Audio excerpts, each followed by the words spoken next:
Hi everyone, please support our videos on Patreon. The link's at the end of the video and in the down there part. Thank you, you're lovely.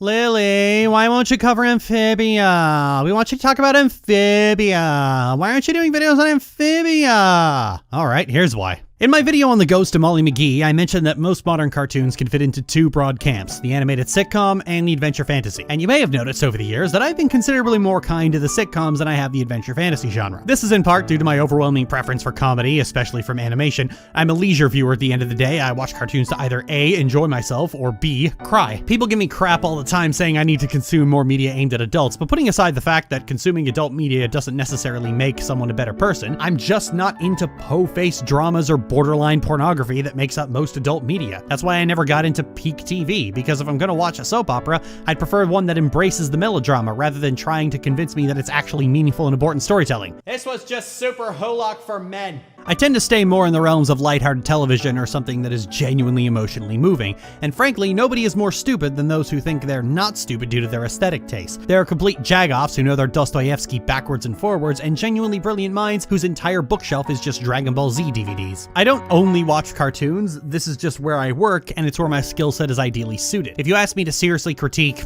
I don't know, The Wall, I'd say this is far beyond my wheelhouse and skill set. I'm working with a tiny chisel and you're asking me to dig into a mountain? But back to adventure fantasy, I have a very poor relationship with the genre. I've certainly liked enough shows in the genre like Gravity Falls, The Owl House, and yeah, I think that's it actually. But most of them just haven't interested me, and it's for a very simple reason. See, I often get asked whether I'd rather cover a good show or a bad show, and I've always said that they're about the same level of enjoyment. It's the boring shows, the mediocre ones, that are the least enjoyable to actually cover. They're a slog to get through, and I end up with nothing to say about them. You guys will remember that I got heated about The Legend of Korra, Steven Universe, Tangled, and Star vs. the Forces of Evil, but after that I just stopped.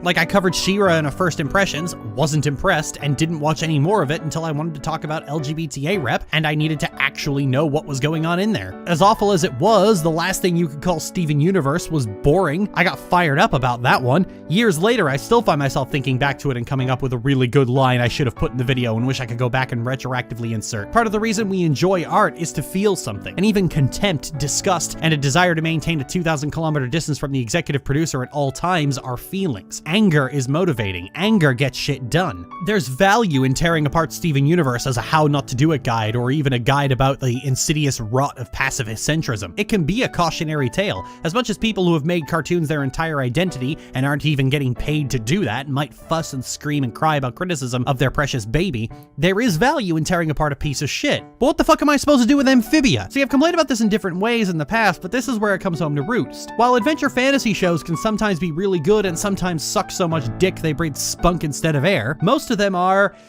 insufferably dull. They're a cultural void built from a collection of the same established tropes, themes, and storylines, and just slamming Control-V until you're going through the latest coming-of-age story with a plucky, energetic protagonist who gets slowly beaten down until they're miserable and angsty, and a villain with some Freudian excuse that will turn out to get a hastily rushed redemption arc, and a romance that is either abusive, slapped in at the last minute, or built from white favoritism, a theme about learning to forgive, and a story pacing that is practically begging you to make elaborate theories that will never turn out to be true, but will succeed in battering the sunk cost fallacy into your mind, and just repeating that cycle over and over again until the emotional part of your brain dries up. I'm sorry, maybe this is just me, but if something is leaving me emotionally numb, I'm not gonna keep watching it. The adventure fantasy genre is oversaturated, has actively choked more promising genres out of existence, and frankly, most of them just are not very good. And yet this is what the industry is continuously churning out, with all the same adventure coming-of-age rivals to lovers plots featuring underdeveloped characters who all go through the exact same character arcs in the exact same way because a lot of white Twitter users who just want to kill time with non-threatening, unchallenging animated AO3 fics with the same tropes that never leave their comfort zone make them more reliably bankable than anything that tries to be different. I think back to how Kim Possible couldn't be made today because the discourse surrounding cartoons and the ubiquity of Twitter means that the fanbase would try to pigeonhole it into being an adventure fantasy show, likely decrying Kim's personal life as boring, and would probably harass the executive producers for years when they didn't pair a 16-year-old girl up with a 35-year-old supervillain, and would have demanded a redemption arc for Shigo, completely destroying the character they claimed to love in the process, and they'd probably demand Monique get killed off. And I know this because they were doing all these things back then when it was on, just without Twitter and the apparent societal expectation that you have it for some fucking reason. You couldn't yell directly into the executive producer's ear. Isolated fan forums, pre-social media, wasn't a place to actually interact with the creators. Instead, Disney just kept a stack of Kim Possible porn as a warning to future producers. That's a real story, look it up. And it isn't just that these shows are so aggressively copy-pasted with plot lines that sound like somebody's shitty D&D campaign, but that most of them get an enormous profile for no reason other than their genre. Many shows have had more compelling characters than the adventure fantasy shows everyone talks about, and cartoons have been running circles around Steven Universe and She-Ra in regards to gay rep for the longest time. But since all of them are slice of life shows, nobody pays them any attention whatsoever. They don't get the articles and claims of being revolutionary, despite literally being that for real. The Loud House has much better gay rep than most of these shows, as does Craig of the Creek. Hell, unlike Steven Universe, they actually have gay characters. Like, for real, not just a fake out. But nobody fucking talks about them because you can't make aggressively clickbait YouTube videos about their stories because their stories are personal and character focused and not strung along mysteries about some of the worst lore ever written. I'm often told that criticizing creators is bad because they worked really hard on their passion project,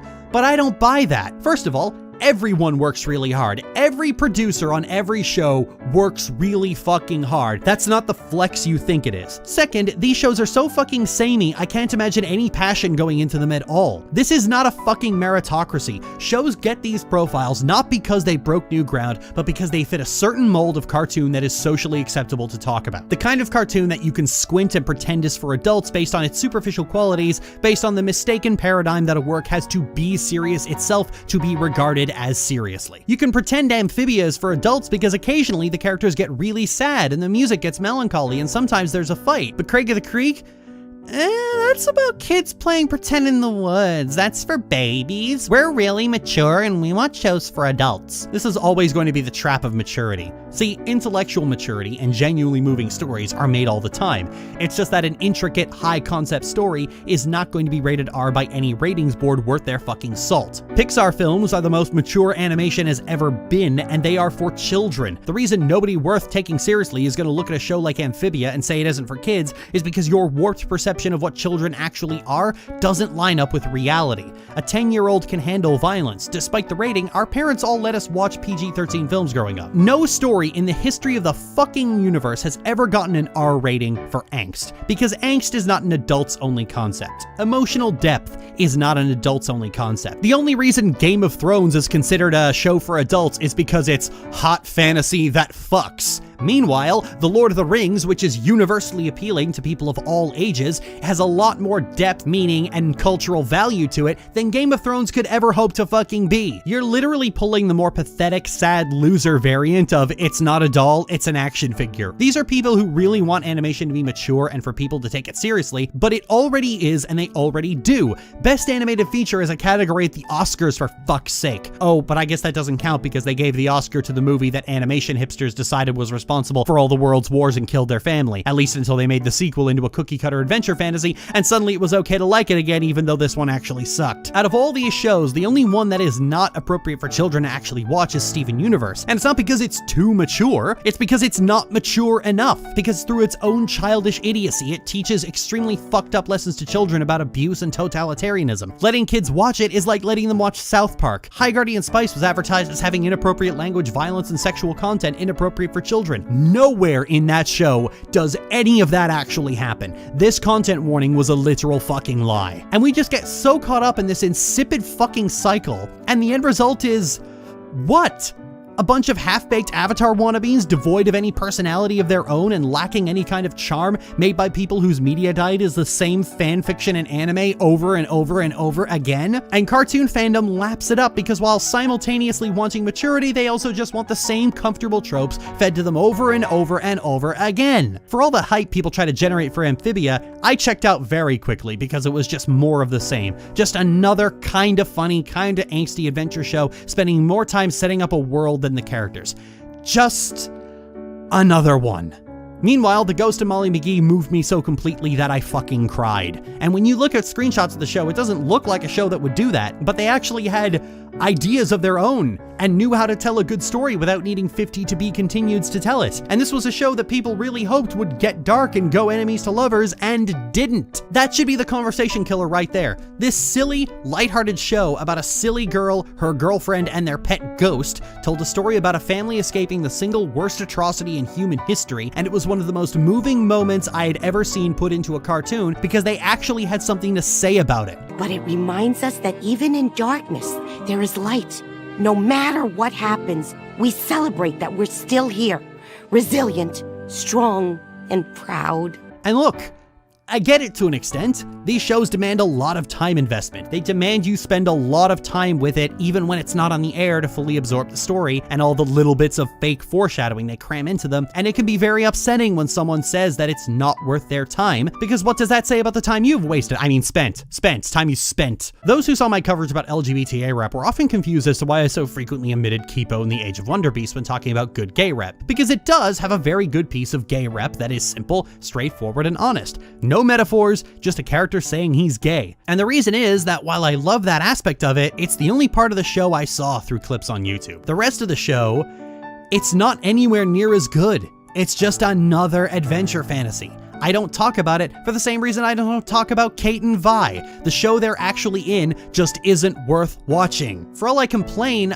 I do think the tide is turning on the adventure fantasy genre. Last year, Disney released what is probably the pinnacle of the bland adventure fantasy genre in Raya and the Last Dragon, a film that I can best describe as what would happen if Lord of the Rings had angry, violent sex with Princess Mononoke. A film that featured every single trope that fandom had been obsessed with since 2005. Adventure across a fantasy world? Check. Irredeemable villain that gets a pass because she's hot and literally no other reason? Check. Magical artifact that is never explained and gives a vector for fan theories? Check. Dragon? Check. Victim blaming, abuser empowering narrative so egregious it would make Alex Afrasiabi cream himself? Check, check, double check. This was the film that Disney had been threatening to make for quite some time, a perfectly refined version of what had throughout the last decade become a formula for an instant success and mountains of praise. Oscar bait in animated film form. And a lot of people turned up their nose immediately. While people who are fine with any animated feature that gives enough pretty lights and sounds enjoyed it, the audience that they had been pushing for just wasn't there. Sure, in the lead up to the film, people were basically looking at these two people who hate each other going, please, please, please be enemies to lovers. But when it came out, they really didn't show up, did they? It was pilloried for its awful lesson about blindly trusting people who haven't proven themselves trustworthy, and the most interesting thing that happened around it was the nostalgia chick giving a vapid, brainless hot take and sneering aggressively at anyone who told her to stop being racist for 5 seconds and then rage quitting her job a few months later. This was the perfect movie for the adventure fantasy audience, and those people just didn't show up. And even better, those same people flocked to Encanto months later, a film that was as far removed from the adventure fantasy genre as it could possibly be, and featured a lesson about how it's not the responsibility of a 15-year-old girl to fix her dysfunctional family. A film that was actually mature and actually introspective instead of just pretending to be those things. Granted, much of the adventure fantasy audience is also really not handling Encanto very well, but whatever. That more people gave The Ghost and Molly McGee a chance when these shows are usually ignored completely gives me hope that maybe we're through the worst of it. That maybe with audiences now starting to grow as tired of these tropes as I am, we'll be able to push through to some new and interesting ideas. People who were 24 and obsessed with Steven Universe in 2013 are 33 now. It's likely real life has caught up with them, and the adolescent appeal has shifted a generation down. At least, that's what I'm hoping for. There are far too many of these shows already, and I certainly hope Disney has dad-joked it into being unfashionable for a while.